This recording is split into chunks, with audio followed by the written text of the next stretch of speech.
2 Pedro, capítulo 2. E muitos seguirão as suas práticas libertinas, e por causa deles será infamado o caminho da verdade. Versículo 2.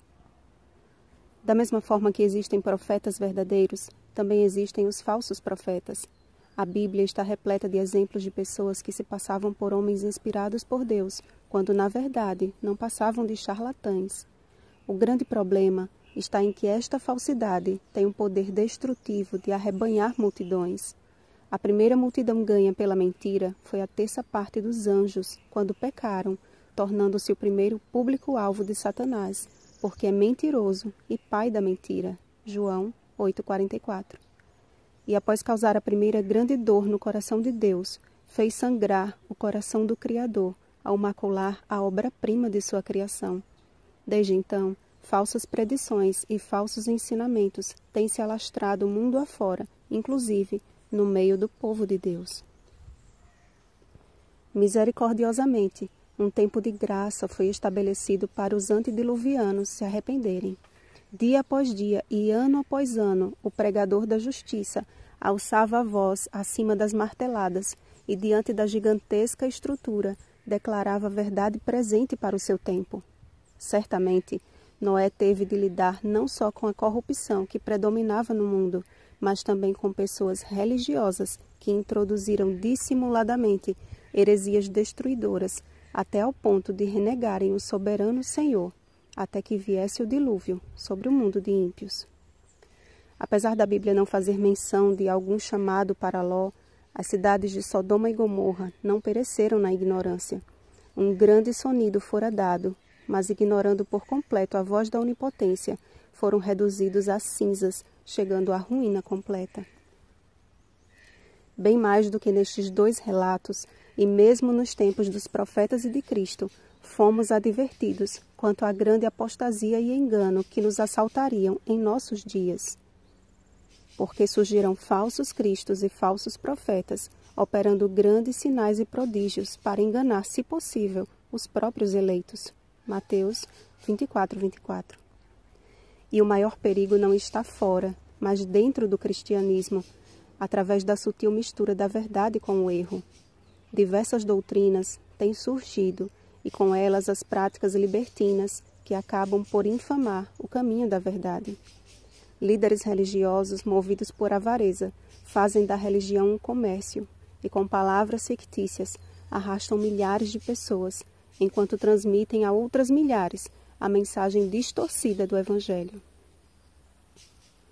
A quem temos seguido? Homens que fazem da religião uma barganha com Deus ou a pura e simples verdade das Escrituras?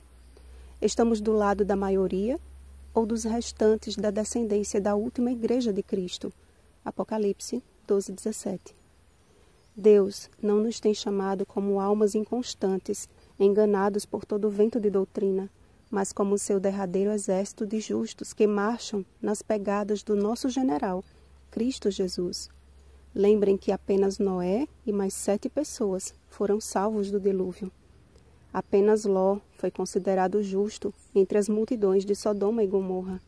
Não é a maioria que determina a verdade. Ellen White faz uma advertência quanto a isso. Tempos perigosos nos estão à frente. Todo o que possui o conhecimento da verdade deve despertar e colocar-se corpo, alma e espírito sob a disciplina de Deus. O inimigo está em nosso encalço. Precisamos estar bem despertos em guarda contra ele. Precisamos revestir-nos de toda a armadura de Deus. Temos que seguir as instruções dadas por meio do espírito de profecia. Temos que amar a verdade para este tempo e a ela obedecer. Isto nos guardará de aceitar fortes enganos. Deus nos falou por sua palavra, falou-nos pelos testemunhos para a igreja e pelos livros que têm ajudado a esclarecer o nosso dever presente, bem como a posição que devemos ocupar agora. As advertências que têm sido dadas, mandamento sobre mandamento, regra sobre regra, devem ser tomadas a peito. Se as menosprezarmos, que desculpa poderemos apresentar? Testemunhos Seletos, volume 3, página 275. Amados, ter o sublime privilégio de conhecer do Senhor e Salvador Jesus Cristo e voltar a revirar-se no lixo deste mundo torna o estado do homem pior que o primeiro. Temos buscado a palavra de Deus e o conhecimento da verdade, como o sedento busca por água e o faminto por pão. Eis que o Senhor está preparando o seu povo de propriedade exclusiva, que, como Noé, não teme cumprir a sua vontade conforme está escrito. Deus não chama um povo que infama a outros, mas que procura viver sob a graça de Jesus, o exemplo que Ele mesmo nos deixou.